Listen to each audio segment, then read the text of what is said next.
শিক্ষার্থীরা, আমি অসীম কুমার বিশ্বাস, সহকারী শিক্ষক, ফরিদপুর জিলা স্কুল, ফরিদপুর।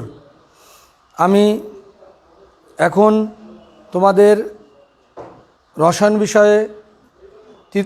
বিষয়ে তৃতীয় অধ্যায় পাঠদান করব। শিক্ষার্থীরা, করোনা ভাইরাসের এই সময়ে তোমরা স্বাস্থ্যবিধি মেনে চলবে। আমরা এসএসসি পরীক্ষার্থীদের জন্য যে নতুন সিলেবাস প্রণীত হয়েছে তার উপর এখন ক্লাস করাবো। এর পূর্বে তোমাদের ক্লাস করিয়েছি, সেখানে আমি তোমাদের তৃতীয় অধ্যায়ের বেশ কিছু বিষয়ে ধারণা দিয়েছিলাম। তোমরা পাঠ্য বইয়ের তৃতীয় অধ্যায়ের প্রথম অংশগুলো এর পূর্বের ক্লাসে লক্ষ্য করেছ। আজ আমরা এই অধ্যায়ের ইলেকট্রন বিন্যাস সম্পর্কে তোমাদের আলোচনা করব, অর্থাৎ পরমাণুর ইলেকট্রন বিন্যাস। এছাড়া এখানে দুইটা পরমাণু মডেল আছে। পরমাণু মডেল হলো রাদারফোর্ডের পরমাণু মডেল, বোরের পরমাণু মডেল। রাদারফোর্ডের পরমাণু মডেল হচ্ছে সৌরজগতের সাথে এই পরমাণু মডেলকে তুলনা করা হয়েছে, এই জন্য একে সৌর পরমাণু মডেল বলা হয়। সৌরজগতে গ্রহগুলো যেমন সূর্যের চারদিকে বিভিন্ন কক্ষপথে ঘূর্ণায়মান, তেমনি রাদারফোর্ডের পরমাণু মডেলে নিউক্লিয়াসকে কেন্দ্র করে ইলেকট্রনগুলো বিভিন্ন কক্ষপথে ঘূর্ণায়মান আছে, যা পাঠ্য বইয়ের 3-6 অনুচ্ছেদে বর্ণনা করা আছে। এছাড়া এই মডেলের কিছু সীমাবদ্ধতাও এখানে উল্লেখ করা আছে, তোমরা এগুলো আয়ত্ত করবে। শিক্ষার্থীরা, এরপর যে পরমাণু মডেল আছে সেটা হচ্ছে বোরের পরমাণু মডেল। বোরের পরমাণু মডেল যে বিষয়টি এখানে উল্লেখ করা হয়েছে সেটা হলো বিভিন্ন শক্তি স্তরের ধারণা দেওয়া হয়েছে, এবং এখানে তার যে প্রস্তাবনা, সে প্রস্তাবনায় বলা হয়েছে যে নিউক্লিয়াসকে কেন্দ্র করে ইলেকট্রনগুলো কতগুলো অনুমোদিত বৃত্তাকার কক্ষপথে ঘূর্ণায়মান থাকবে। এগুলো প্রধান কোয়ান্টাম সংখ্যা n দ্বারা নির্ধারিত হয়। এনের মান 1, 2, 3, 4 প্রভৃতি ইংরেজি অক্ষর দ্বারা প্রকাশ করা হয়, সংখ্যা দ্বারা প্রকাশ করা হয়। এছাড়া এদেরকে যে ইংরেজি অক্ষর দ্বারা প্রকাশ করা হয় সেগুলো হচ্ছে এনের মান 1, 2, 3, 4, 5 ইত্যাদির জন্য যথাক্রমে K, L, M, N প্রভৃতি। শিক্ষার্থীরা, আমাদের সময়ের স্বল্পতার জন্য আমরা এগুলো পাঠ্য বই থেকে তোমাদের অধ্যয়নের জন্য বলছি।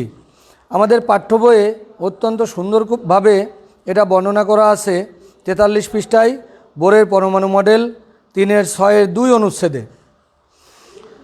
44 পৃষ্ঠায় চিত্রের সাহায্যে দেখানো আছে যেখানে ইলেকট্রনগুলো নির্দিষ্ট কক্ষপথে থাকার সময় একটা নির্দিষ্ট পরিমাণ শক্তি নিয়ে অবস্থান করছে বোঝানো হয়েছে। তবে ইলেকট্রনগুলো নির্দিষ্ট পরিমাণ শক্তি শোষণ বা বর্জন করে অন্য শক্তি স্তরে গমন করে। শোষণ করে ইলেকট্রনগুলো উচ্চতর শক্তি স্তরে গমন করে এবং নির্গমন করে নিম্ন শক্তি স্তরে গমন করে। এই সময় ইলেকট্রন শক্তি শোষণ বা নির্গমনের মাধ্যমে যে বিকিরণ সৃষ্টি করে তা যদি প্রিজমের মধ্য দিয়ে চালনা করা হয় তাহলে পারমাণবিক বর্ণালীর সৃষ্টি হয়। এ সম্পর্কে আমাদের পাঠ্য বইয়ের 44 পৃষ্ঠায় উল্লেখ আছে। এছাড়া একটি নির্দিষ্ট শক্তি স্তরে ইলেকট্রন যখন অবস্থান করে সেখানে ইলেকট্রনের কৌণিক ভরবেগ mvr = NH/2π, যেখানে m হচ্ছে ইলেকট্রনের ভর, আর হচ্ছে ইলেকট্রন যে কক্ষপথে অবস্থান করে সেই কক্ষপথে ইলেকট্রনের ব্যাসার্ধ, v হচ্ছে ইলেকট্রন যে কক্ষপথে ঘুরছে সেখানে ইলেকট্রনের বেগ, h হচ্ছে প্লাঙ্কের ধ্রুবক যার মান 6.626 × 10⁻⁻34 মিটার স্কোয়ার kg/s, অথবা এর একক আমরা জুল সেকেন্ড বলতে পারি। আর n হচ্ছে প্রধান কোয়ান্টাম সংখ্যা যার মান 1, 2, 3, 4 ইত্যাদি।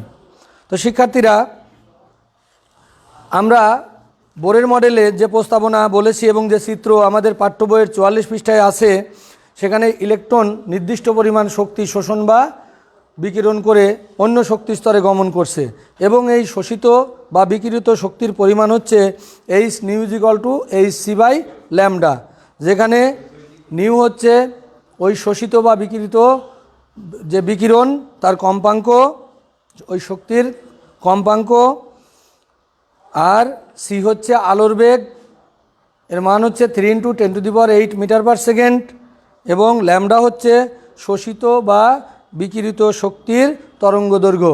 এটা আমরা মিটার এককে প্রকাশ করি। শিক্ষার্থীরা, আমরা বোরের মডেলের যে প্রস্তাবনা এটা আমরা সংক্ষেপে আলোচনা করলাম। বোরের মডেলের সাফল্য আমাদের পাঠ্য বইয়ের 45 পৃষ্ঠায় উল্লেখ আছে, যেখানে সাফল্যগুলোর মধ্যে উল্লেখযোগ্য হচ্ছে বোরের মডেলে পারমাণবিক বর্ণালীর কথা বলা হয়েছে, অর্থাৎ বর্ণালীর সম্পর্কে এখানে ধারণা দেওয়া আছে, এটা তার সাফল্য। এছাড়া রাদারফোর্ডের পরমাণু মডেলে শক্তি স্তর সম্পর্কে তেমন কিছু বলা হয়নি, কিন্তু এখানে শক্তি স্তরের কথা বলা আছে, বৃত্তাকার শক্তি স্তরের কথা বলা আছে। আর রাদারফোর্ডের পরমাণু মডেলে সৌরজগৎকে কেন্দ্র করে গ্রহগুলো যেমন ঘুরছে তার সাথে তুলনা করা হয়েছিল, অর্থাৎ অচার্জিত বস্তুর সাথে চার্জিত বস্তুকে তুলনা করা হয়েছিল। এখানে সেটা করা হয়নি। বোরের মডেলের সীমাবদ্ধতা, বিজ্ঞানী বোর পরমাণুর বর্ণালী সম্পর্কে ধারণা দিলেও একাধিক ইলেকট্রন বিশিষ্ট পরমাণুর ক্ষেত্রে বর্ণালী কেমন হবে সে সম্পর্কে কোনো ধারণা দেননি। তাছাড়া একটি ইলেকট্রন বিশিষ্ট পরমাণুর ক্ষেত্রে পারমাণবিক বর্ণালীতে একটি রেখা উৎপন্ন হওয়ার কথা, কিন্তু শক্তিশালী বর্ণালী বীক্ষণ যন্ত্র দ্বারা পরীক্ষা করলে দেখা যায় যে প্রতিটি বর্ণালী রেখা একাধিক সূক্ষ্মরেখার সমন্বয়ে গঠিত। এ সম্পর্কেও বোরের মডেলে কোনো ব্যাখ্যা প্রদান করা হয়নি। এছাড়া বোরের মডেলে কক্ষপথগুলোকে, ইলেকট্রনের যে কক্ষপথ এগুলোকে বৃত্তাকার বলা হয়েছে, কিন্তু পরবর্তীতে দেখা গেছে যে এটা বৃত্তাকার না, এই উপবৃত্তাকার কক্ষপথও আছে। তো শিক্ষার্থীরা, আমরা সংক্ষেপে বোরের পরমাণু মডেল এবং তার পূর্বে রাদারফোর্ডের পরমাণু মডেল সম্পর্কে তোমাদের ধারণা দিলাম। তোমরা পাঠ্য বই থেকে এগুলো ভালো মতো আয়ত্ত করবে। শিক্ষার্থীরা, তোমরা অষ্টম শ্রেণীতে ইলেকট্রন বিন্যাস সম্পর্কে জেনেছ, প্রাথমিক ধারণা তোমাদের হয়েছে। এখানে আমরা পরমাণুর ইলেকট্রন বিন্যাস সম্পর্কে আরও বিস্তারিত জানাবো। তার পূর্বে আমরা বলি যে আমরা পরমাণুর নিউক্লিয়াসের চারদিকে যে বিভিন্ন কক্ষপথ আমরা বিবেচনা করি, যদি আমরা স্বাভাবিকভাবে বোরের মডেলে যেমন বলা আছে সেভাবে কক্ষপথ আমরা বিবেচনা করি, তাহলে এটা নিউক্লিয়াস, প্রধান কোয়ান্টাম সংখ্যা n = 1, 2, 3, 4, 5 ইত্যাদি যদি হয়, তাহলে এটা প্রথম শক্তি স্তর, n এর মান এখানে 1। এদেরকে যথাক্রমে k, l, m, n, o প্রভৃতি দ্বারা প্রকাশ করা হয়। তো শিক্ষার্থীরা, এটা প্রথম শক্তি স্তর, দ্বিতীয় শক্তি স্তর, তৃতীয় শক্তি স্তর, এভাবে আমরা ব্যাখ্যা করি। আর একটা বিষয় এখানে উল্লেখ্য, সেটা হচ্ছে প্রত্যেকটি প্রধান শক্তি স্তর আবার কতকগুলো উপশক্তি স্তরে বিভক্ত, এদেরকে বলা হয় অরবিটাল। এরকম অরবিটালের সংখ্যা 4টা, s, p, d, f। শিক্ষার্থীরা, উচ্চতর ক্লাসে তোমরা কোয়ান্টাম মেকানিক্সে এগুলো ভালোভাবে জানতে পারবে যে কিভাবে অরবিটালগুলো আসছে, অরবিটালগুলোতে কতগুলো ইলেকট্রন থাকে, এগুলো তোমরা উচ্চতর ক্লাসে জানতে পারবে। আমরা এই অরবিটালগুলোতে কতটি ইলেকট্রন থাকে যা হিসাব করা আছে সেই সম্পর্কে তোমাদের এখন জানাবো। শিক্ষার্থীরা, এস অরবিটালে সর্বোচ্চ ইলেকট্রন থাকতে পারে 2টা, পি অরবিটালে 6টা, ডি অরবিটালে 10টা, এফ অরবিটালে 14টা। এখানে আমাদের একটা বিষয় উল্লেখ করা প্রয়োজন, সেটা হচ্ছে প্রথম শক্তি স্তর যেটা নিউক্লিয়াসের কাছে, সেখানে শুধু এস অরবিটাল থাকে, এই জন্য আমরা এটা লিখি 1s। 2 নম্বর শক্তি স্তর অর্থাৎ দ্বিতীয় শক্তি স্তরে এস এবং পি অরবিটাল থাকে, আমরা লিখি 2s, 2p। 3 নম্বর শক্তি স্তরে থাকে 3s, 3p, 3d। 4 নম্বর শক্তি স্তরে 4s, 4p 4d 4f। 5 নম্বর শক্তি স্তরে 5s 5p 5d 5f, অর্থাৎ 5টার বেশি, মোট 4টার বেশি অরবিটাল কিন্তু কোথাও নেই। আমরা দেখতে পাচ্ছি যে 4 নম্বর শক্তি স্তরে 4s 4p 4d 4f, এরপরে 5s 5p 5d 5f, অর্থাৎ এই মোট 4টা উপশক্তি স্তরে সর্বোচ্চ ইলেকট্রনগুলো বিন্যাসিত থাকবে। তো শিক্ষার্থীরা সেই হিসাবে প্রথম শক্তি স্তরে আমরা এটা অষ্টম শ্রেণীতে কিছুটা জেনেছি, 2n স্কোয়ারের যে নিয়ম আছে, যদি 2 × 1 স্কোয়ার হয়, অর্থাৎ প্রথম শক্তি স্তরে ইলেকট্রন থাকবে হলো n = যদি 1 হয় তবে 2n স্কোয়ার সমান 2n স্কোয়ারের মানটা যেটা আসবে 2 × 1 স্কোয়ার সমান 2, n = যদি 2 হয় তাহলে 2 × 2 স্কোয়ার সমান 8, n = 3 হলে 2 × 3 স্কোয়ার সমান 18, n = 4 হলে 2 × 4 স্কোয়ার সমান 32। অর্থাৎ প্রথম শক্তি স্তরে প্রথম, দ্বিতীয়, তৃতীয়, চতুর্থ শক্তি স্তরে ইলেকট্রন ধারণ ক্ষমতা যথাক্রমে 2, 8, 18, 32 এভাবে থাকবে। তাহলে 32টা সর্বোচ্চ ইলেকট্রন থাকতে পারবে, এটা চতুর্থ শক্তি স্তরের পরে অন্য শক্তি স্তরের ক্ষেত্রেও প্রযোজ্য। তো শিক্ষার্থীরা, আমাদের পাঠ্য বইয়ে 49 পৃষ্ঠায় দেখো তীর চিহ্ন দিয়ে অরবিটালগুলোর এভাবে শক্তি দেখানো আছে, যে অরবিটাল মানে ইলেকট্রনগুলো কোন অরবিটালে আগে প্রবেশ করবে এভাবে দেওয়া আছে। আমরা কয়েকটা এখানে দেখাচ্ছি। এখানে সিস্টেম হচ্ছে ইলেকট্রনগুলো নিম্নতর শক্তি স্তরে আগে প্রবেশ করার পরে তারপর উচ্চতর শক্তি স্তরে গমন করবে। সেই হিসাবে প্রথমে 1 নম্বর শক্তি স্তর, তারপর 2 নম্বর শক্তি স্তর, এরপর 3 নম্বর, 4 নম্বর, 5 নম্বর এভাবে চলার কথা। কিন্তু আমরা এখানে দেখতে পাচ্ছি যে ইলেকট্রন প্রথমে 1s, তারপরে 2s, এরপর 2p 3s 3p, তারপরে 3dতে না গিয়ে 4s আসছে, একইভাবে 4dতে না গিয়ে 5s আসছে, যে 4dতে না গিয়ে 5s আসছে। শিক্ষার্থীরা, আমাদের পাঠ্য বইয়ের 49 পৃষ্ঠা এবং পরবর্তীতে আরও বর্ণনা এখানে করা আছে। তোমরা দেখো পাঠ্য বইয়ের 49 পৃষ্ঠা, পাশাপাশি 48 পৃষ্ঠায় দেখো প্রথমে উল্লেখ করা আছে 3d অরবিটালের জন্য n এর মান হচ্ছে 3 এবং l = সেখানে 2, অর্থাৎ n + l এর মান কত সেটা আমাদের এখানে দেওয়া আছে, যে 3d অরবিটালের জন্য n + n এর মান হয় 3 + 2 অর্থাৎ 5, যার ফলে 4s অরবিটালে যে n + l এর মান সেটা হবে 4 + 0 = 4, অর্থাৎ শক্তি কিন্তু 3d অরবিটালের বেশি 4s অরবিটাল অপেক্ষা। শিক্ষার্থীরা, একটা বিষয় তোমাদের উল্লেখ করা প্রয়োজন, সেটা হলো সহকারী কোয়ান্টাম সংখ্যা বা অরবিটাল যা দ্বারা আমরা বুঝি সেটা l দ্বারা প্রকাশ করা হয়। এটা হচ্ছে আমরা যখন উচ্চতর ক্লাসে যাব তখন আমরা এটা আরও ভালোভাবে জানতে পারবো। আমি এখন তোমাদের এই নির্ণয়কৃত মানগুলো দেখাচ্ছি, 0, 1, 2, 3 প্রভৃতি মানের জন্য যে অরবিটালগুলো আসবে সেটা হলো s, p, d, f এভাবে আসবে। তাহলে 3d অরবিটাল যেটা n + l এর মান যে আসছে সেখানে হচ্ছে 3d অরবিটাল যদি আমরা হিসাব করি 3d, এখানে n + l, n হচ্ছে প্রধান কোয়ান্টাম সংখ্যা আর l হচ্ছে সহকারী কোয়ান্টাম সংখ্যা। n এর মান হচ্ছে এখানে 3। আমরা দেখেছি n = 1, 2, 3, 4 এগুলো হচ্ছে প্রধান কোয়ান্টাম সংখ্যার মান।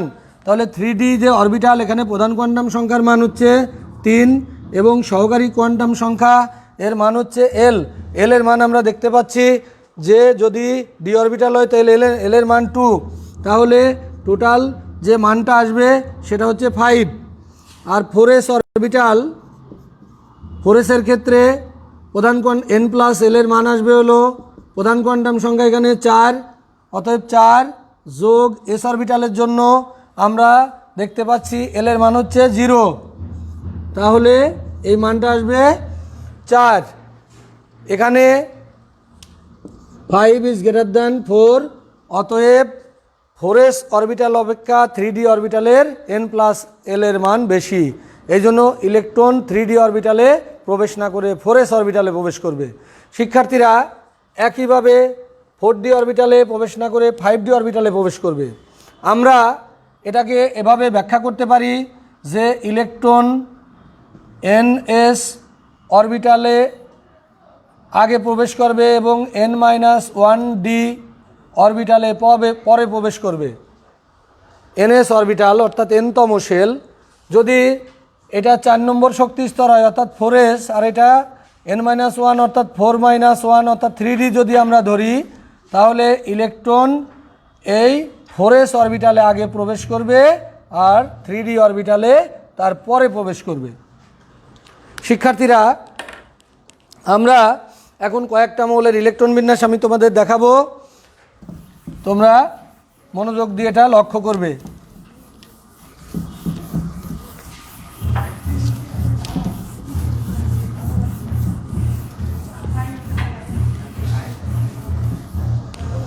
আমরা সাধারণ একটি ইলেকট্রন বিন্যাস দেখব, অর্থাৎ যেখানে এই ব্যতিক্রম হয়নি, সেটা হচ্ছে 18 পর্যন্ত এই নিয়ম মেনে চলে। আমরা ফসফরাস 15 এই ইলেকট্রন বিন্যাসটা যদি দেখি, তাহলে আমরা এখানে দেব 1s2 2s2 2p6 3s2 3p3। শিক্ষার্থীরা এখানে এই পর্যন্ত হচ্ছে 10 2 2 4 আর 6 10 12 আর 3 15। তোমাদের একটা বিষয় আমি জানাবো যে ইলেকট্রন বিন্যাস আমরা কিভাবে সহজে বের করতে পারি। সেটা হচ্ছে আমরা যদি নিষ্ক্রিয় গ্যাসের ইলেকট্রন বিন্যাসগুলো আগে আয়ত্ত করতে পারি, তাহলে অন্য ইলেকট্রন বিন্যাসগুলো খুব সহজে আমরা আয়ত্ত করতে পারবো। আমি কয়েকটি নিষ্ক্রিয় গ্যাসের ইলেকট্রন বিন্যাস এখানে উল্লেখ করছি, যেটা পর্যায় সারণীর গ্রুপ 18-তে অবস্থিত। শিক্ষার্থীরা পর্যায় সারণী গ্রুপ 18 যে মৌলগুলো আছে সেটা হচ্ছে হিলিয়াম, নিয়ন, আর্গন, ক্রিপ্টন, জেনন, রেডন, ওগানেশন। এই 7টি মৌল আছে। পারমাণবিক সংখ্যা 2 10 18 36 54 86 118। এখানে আমরা এখন 36 পর্যন্ত কয়েকটা মৌলের আমরা 36 পর্যন্ত অর্থাৎ ক্রিপ্টন পর্যন্ত আমি ইলেকট্রন বিন্যাস প্রথমে দেখাচ্ছি। 1s2 2s2 2p 2s2 2p6 1s2 এটা হিলিয়াম, আর নিয়ন হচ্ছে 1s2 2s2 2p6। আর্গন হচ্ছে 1s2 2s2 2p6 3s2 3p6। Krypton 1s2 2s2 2p6 3s2 3p6 3d10 4s2 4p6। শিক্ষার্থীরা এখানে ডি অরবিটাল একটা চলে আসছে, আর পরবর্তীতে যেগুলো আছে এগুলো 54 পর্যন্ত অবশ্য ডি অরবিটালই আছে। তারপর আবার এফ অরবিটাল 54 পর্যন্ত আমি দিচ্ছি। 1s2 2s2 2p6 3s2 3p6 3d10 4s2 4p6 4d10 5s2 5p6। আমরা এই দুটি আমরা আবার পরে আলোচনা করব। আমরা যেটা দেখাচ্ছি সেটা হচ্ছে নিষ্ক্রিয় গ্যাসগুলোর এস এবং পি অরবিটাল পূর্ণ। হিলিয়ামে শুধু 2টা ইলেকট্রন বিদ্যমান, এই জন্য 1s2 অর্থাৎ প্রথম শক্তি স্তরের এস অরবিটালে দুইটা ইলেকট্রন বিদ্যমান।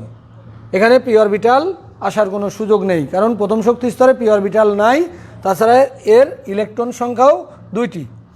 নিয়নের ক্ষেত্রে 2s 2p অর্থাৎ দ্বিতীয় শক্তি স্তরের এস এবং পি অরবিটাল পূর্ণ, অর্থাৎ বাইরের শক্তি স্তরে 8টা ইলেকট্রন, হিলিয়ামের বাইরের শক্তি স্তরে 2টা ইলেকট্রন, নিয়নের বাইরের শক্তি স্তরে 8টা ইলেকট্রন, এটা হচ্ছে 3s 2 3p6।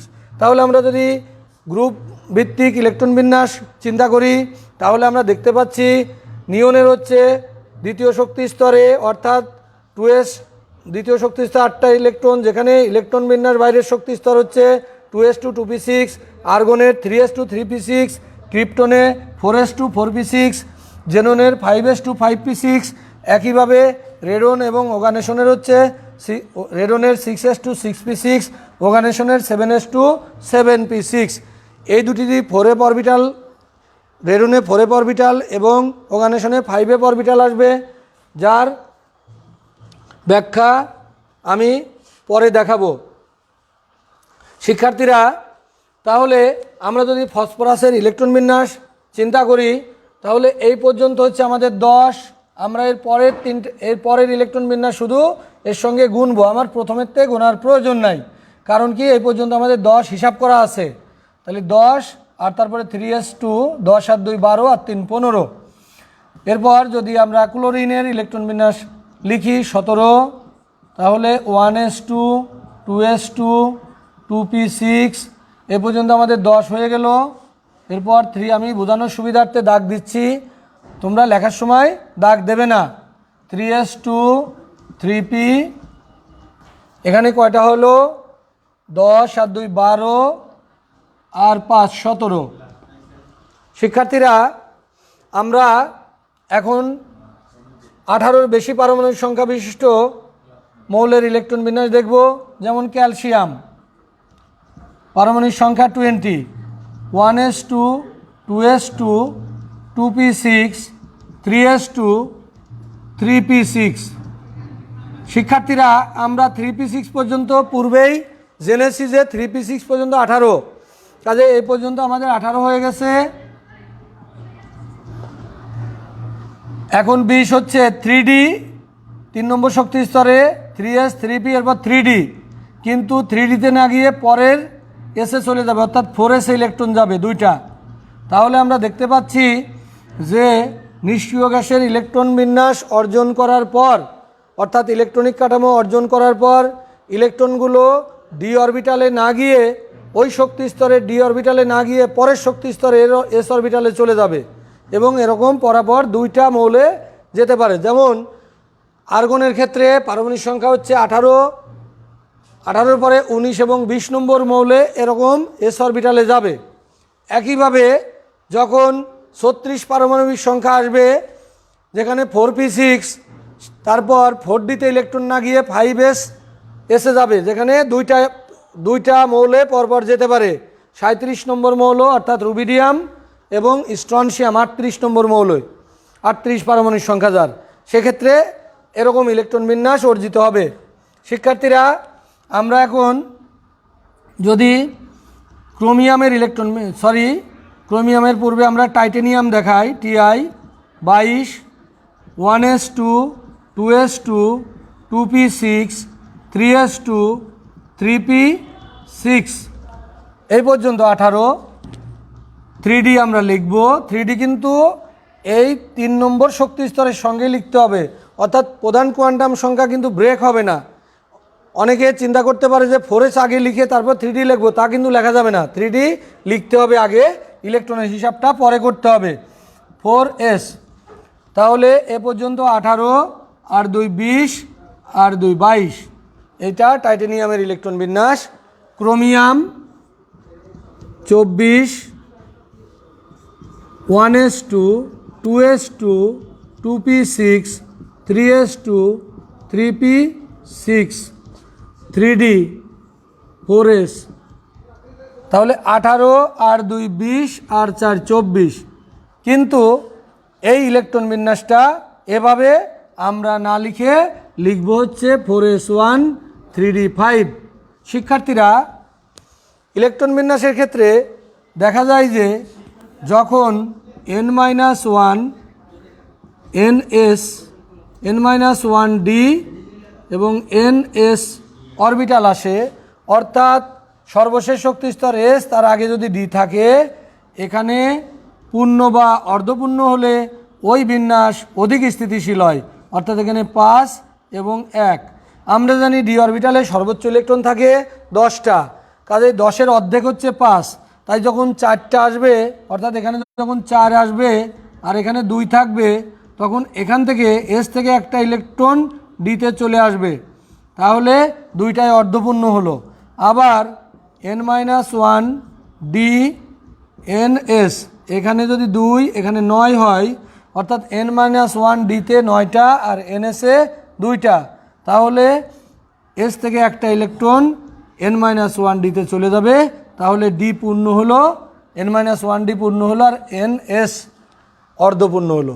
এই গঠনগুলো অধিক স্টেবল বা স্থিতিশীল হয়, সেজন্য মৌলগুলো এ ধরনের ইলেকট্রন বিন্যাস অর্জনের প্রবণতা দেখায়। পর্যায় সারণীর গ্রুপ 6-এ অবস্থিত মৌল তোমরা পর্যায় সারণী বের করলে দেখতে পারবে, 4র্থ অধ্যায়ে আছে পর্যায় সারণী গ্রুপ 6-এ যে 4টা মৌল আছে, ক্রোমিয়াম, মলিবডেনাম, টাংস্টান, সিয়াবর্গিয়াম, এবং গ্রুপ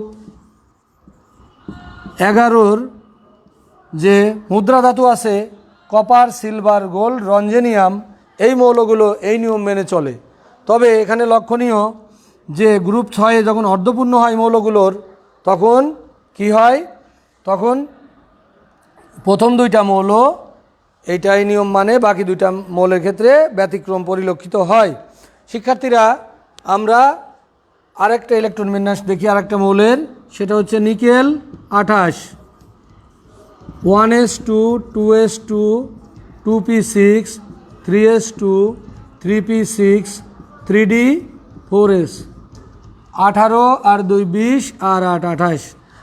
এবার যদি কপারের ইলেকট্রন বিন্যাস দেখি, 29, 1s2 2s2 2p6 3s2 3p6 3d 4s, তাহলে এখানে 2 এখানে 9, কিন্তু এখানে হবে হচ্ছে 10 আর এখানে 1, অর্থাৎ ডি অরবিটাল অর্ধপূর্ণ হলো এবং পরের এস অরবিটাল, পরের শক্তি স্তরের এস অরবিটাল, ডি অরবিটাল পূর্ণ হলো এবং পরের শক্তি স্তরের এস অরবিটাল অর্ধপূর্ণ হলো, ফলে এই গঠন অধিক স্থিতিশীল। আমরা কপারের ইলেকট্রন বিন্যাস দেখলাম। তো শিক্ষার্থীরা, এভাবে আমরা মৌলের ইলেকট্রন বিন্যাস করতে পারি। এছাড়া এফ অরবিটালে ইলেকট্রন প্রবেশ করবে, সেটা হচ্ছে পারমাণবিক সংখ্যা 58 থেকে 4f অরবিটালে ইলেকট্রন প্রবেশ করবে, আর 5f অরবিটাল হচ্ছে পারমাণবিক সংখ্যা 91 থেকে শুরু হবে। তাহলে 4f অরবিটালের ক্ষেত্রে সিরিয়াম থেকে এটা, অর্থাৎ ল্যান্থানাইড সিরিজের যে মৌল, ল্যান্থানাইড সিরিজ, ল্যান্থানামের পরের থেকে এটা শুরু হবে। আর অ্যাক্টিনাইড সিরিজের মৌল থোরিয়াম 90, ওখান থেকে হওয়ার কথা, কিন্তু 91 থেকে শুরু হবে, যেটা হচ্ছে প্রোটেক্টিনিয়াম 91 নম্বর মৌল, যার পারমাণবিক সংখ্যা 91। ঠিক আছে, তা আমরা 4f অরবিটাল এবং 5f অরবিটাল মৌলগুলোর ইলেকট্রন বিন্যাস পরবর্তীতে আমরা দেখব, বা উচ্চতর ক্লাসে আমরা এগুলো আরও ভালোভাবে জানতে পারবো। শিক্ষার্থীরা, আমাদের পাঠ্য বইয়ে বেশ কিছু উদাহরণ দেওয়া আছে, তোমরা লক্ষ্য করবে। আইসোটোপ সম্পর্কে বলা আছে। আইসোটোপ বিভিন্ন ভর সংখ্যা বিশিষ্ট একই মৌলের পরমাণুকে পরস্পরে আইসোটোপ বলে। 51 পৃষ্ঠায় হাইড্রোজেনের 3টা আইসোটোপ যা প্রকৃতিতে পাওয়া যায়, তাদের প্রতীক এবং প্রোটন সংখ্যা, নিউটন সংখ্যা উল্লেখ আছে। 52 পৃষ্ঠায় 51 এবং 52 পৃষ্ঠায় গাণিতিক সমস্যার সমাধান করা আছে। আপেক্ষিক পারমাণবিক ভর এটা কাকে বলে এবং আপেক্ষিক পারমাণবিক ভর কিভাবে নির্ণয় করতে হয়, তারপর প্রকৃতিতে মৌলের প্রাপ্ততার পরিমাণ যদি দেওয়া থাকে, সেখান থেকে কিভাবে আমরা আপেক্ষিক পারমাণবিক ভর বা গড় আপেক্ষিক পারমাণবিক ভর নির্ণয় করব, সে সংক্রান্ত খুব সহজ উদাহরণ দেওয়া আছে। তোমরা এটা আয়ত্ত করবে। দেখো 52 পৃষ্ঠায় ক্লোরিনের দুইটা আইসোটোপ দেওয়া আছে, বলা আছে প্রাপ্ততার পরিমাণ ক্লোরিন 35 এবং ক্লোরিন 37-এর যথাক্রমে 75% এবং 25%। অতএব ক্লোরিনের গড় আপেক্ষিক পারমাণবিক ভর হবে হচ্ছে ক্লোরিন 35 আইসোটোপ যখন হবে 35 গুণ 75, অর্থাৎ প্রাপ্ততার পরিমাণ গুণ করব প্লাস 37 গুণ 25, ওর প্রাপ্ততার পরিমাণকে ওর ভর সংখ্যা দিয়ে গুণ করব, তারপর এই যোগফলকে 100 দ্বারা ভাগ করলে গড় আপেক্ষিক পারমাণবিক ভর 35.5 আসবে। অন্যান্য মৌলের ক্ষেত্রেও একই নিয়ম প্রযোজ্য। আবার গড় পারমাণবিক ভর দেওয়া থাকলে সেখান থেকে আমরা প্রাপ্ততার পরিমাণ নির্ণয় করতে পারি, যেটা 53 পৃষ্ঠায় একটা উদাহরণের সাহায্যে দেখানো আছে। তাছাড়া মৌলের পারমাণবিক ভরের সাহায্যে যে পারমাণবিক ভরগুলো আমরা যে পদ্ধতি বললাম এভাবে নির্ণয় করা আছে, তার সাহায্যে আমরা কোনো মৌলের আণবিক কোনো যৌগের আণবিক ভর নির্ণয় করতে পারি, যৌগ বা মৌলের। শিক্ষার্থীরা, যেমন অক্সিজেন এর আণবিক ভর সমান, অক্সিজেনের পারমাণবিক ভর হলো 16 গুণ 2 সমান 32। আবার H2SO4 সালফিউরিক অ্যাসিড এর আণবিক ভর সমান হাইড্রোজেনের পারমাণবিক ভর 1 গুণ 2 যোগ সালফারের 32 যোগ 16 গুণ 4, মানে পরমাণুর সংখ্যাটা আমরা গুণ করে দিচ্ছি। সালফারের একটা পরমাণু আছে, সেটা আমরা 1 দেখাইনি, কারণ 1 দিয়ে গুণ করলে মানটা ওটাই থাকবে, এটা যোগ করলে আসবে 98। অতএব সালফিউরিক অ্যাসিডের আণবিক ভর 98। আমরা এভাবে আপেক্ষিক পারমাণবিক ভর থেকে আণবিক ভর নির্ণয় করতে পারি। শিক্ষার্থীরা, 3-10 অনুচ্ছেদে তেজস্ক্রিয় আইসোটোপ এবং তাদের ব্যবহার সম্পর্কে আলোচনা করা আছে, কি কি কাজে আমরা ব্যবহার করি। তেজস্ক্রিয় আইসোটোপ এবং তাদের ব্যবহার দিন দিন বৃদ্ধি পাচ্ছে। চিকিৎসা ক্ষেত্রে, কৃষিক্ষেত্রে, বিদ্যুৎ উৎপাদনে এ ধরনের আইসোটোপ ব্যবহার করা হয়। আমাদের দেশে তেজস্ক্রিয় আইসোটোপের ব্যবহার এখন লক্ষণীয়ভাবে বৃদ্ধি পাচ্ছে। তেজস্ক্রিয় আইসোটোপের ব্যবহার করে আমাদের পাবনার রূপপুরে একটি নিউক্লিয়ার পাওয়ার প্ল্যান্ট নির্মিত হচ্ছে, যেখানে এই তেজস্ক্রিয় আইসোটোপ ইউরেনিয়াম ব্যবহার করা হবে। তো শিক্ষার্থীরা, তোমরা এটা ভালোভাবে পড়বে। তেজস্ক্রিয় আইসোটোপের যে প্রভাব সেগুলো আমরা 3-10-4 অনুচ্ছেদে পাঠ্য বই থেকে দেখব। তো আজ এই পর্যন্তই। তোমরা ভালো থেকো, সুস্থ থেকো। ধন্যবাদ সবাইকে।